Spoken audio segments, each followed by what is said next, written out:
Discuss करेंगे Einstein theory of relativity, जो कि बहुत ही डिफिकल्ट होती है। और आइंस्टीन ने ये थियरी तब दी जब न्यूटन्स के लॉज ऑफ मोशन लाइट के मोशन पे फिट नहीं बैठ रही थी, मतलब न्यूटन्स के नियम फेल हो जा रहे थे जब उसको ऐसे ऑब्जेक्ट पे लगाया जा रहा था जो बहुत ही तेज चल रहे थे। तो आइंस्टीन ने एक नई थियरी दी जिसे हम लोग कहते हैं आइंस्टीन थियरी ऑफ रिलेटिविटी। ये दो तरह की है आइंस्टीन थियरी। शुरुआत में इसको आया स्पेशल थियरी ऑफ रिलेटिविटी, जिसको 1905 में बनाया गया, आइंस्टीन ने बनाया। और ये थियरी हमें ये बताती है कि स्पेस और टाइम एब्सोल्यूट नहीं होते हैं, मतलब स्पेस और टाइम बदल सकते हैं। ये इस बात पे डिपेंड करता है कि ऑब्जर्वर कितनी तेजी से मूव कर रहा है। इसमें आता है क्या समय बदल सकता है, तो जी हाँ, अगर कोई ऑब्जेक्ट लाइट की स्पीड से चल रही है तो उसका लेंथ छोटा हो सकता है, जिसे हम लोग कहते हैं length contraction. Means moving object की लेंथ छोटी लगने लगती है। क्या समय बदल सकता है, तो जी हाँ, मूविंग क्लॉक में टाइम स्लो चलता है, यानी कि एक मूविंग क्लॉक में समय धीरे चलता है। तो आइंस्टीन थियरी ऑफ रिलेटिविटी ये बताती है कि हमारी लेंथ और टाइम बदल सकते हैं, ये एब्सोल्यूट नहीं होते हैं। फिर बारी आती है जनरल थियरी ऑफ रिलेटिविटी की, जिसको बनाया गया 1915 में।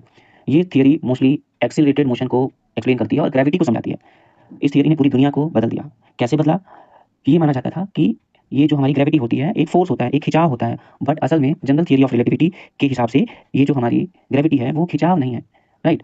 इस थियरी के हिसाब से हर वो भारी चीज स्पेस और टाइम को कुछ इस तरह से बदल देती है कि स्पेस टाइम को चेंज होना पड़ता है। मीन्स अ मैसिव ऑब्जेक्ट, कोई भी भारी चीज, राइट, अपने आसपास के स्पेस को बदल देती है, कर्व कर देती है, मोड़ देती है ना। तो जनरल थियरी ऑफ रिलेटिविटी यही कहती है कि हर मैसिव बॉडी अपने आसपास के स्पेस को कर्व कर देती है, मोड़ देती है। ऑब्जेक्ट जैसे अर्थ इसी कर्व स्पेस टाइम में मूव करते हैं, जैसे आप देख पा रहे हैं हमारे एनिमेशन में। सो न्यूटन ने कहा था कि ग्रेविटी एक फोर्स है जो दो मासेस के बीच में अट्रैक्शन बनाती है, पर आइंस्टीन ने कहा था कि ग्रेविटी फोर्स नहीं है बल्कि स्पेस टाइम का कर्वेचर है, ठीक है।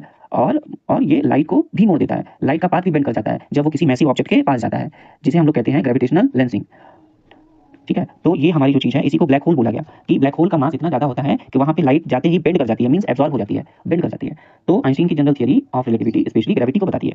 तो हम आज ये सीखे हैं कि ग्रेविटी एक फोर्स नहीं है बल्कि ये स्पेस टाइम का कर्वेचर है। और हर हर भारी चीज, हर मैसिव ऑब्जेक्ट अपने आसपास के स्पेस को कर्व कर देता है, मोड़ देता है, और उसी मुड़े हुए पाथ पर बाकी सारे ऑब्जेक्ट्स घूमते हैं, राइट। जैसे कि आप यहाँ इस एनिमेशन में देख सकते हैं।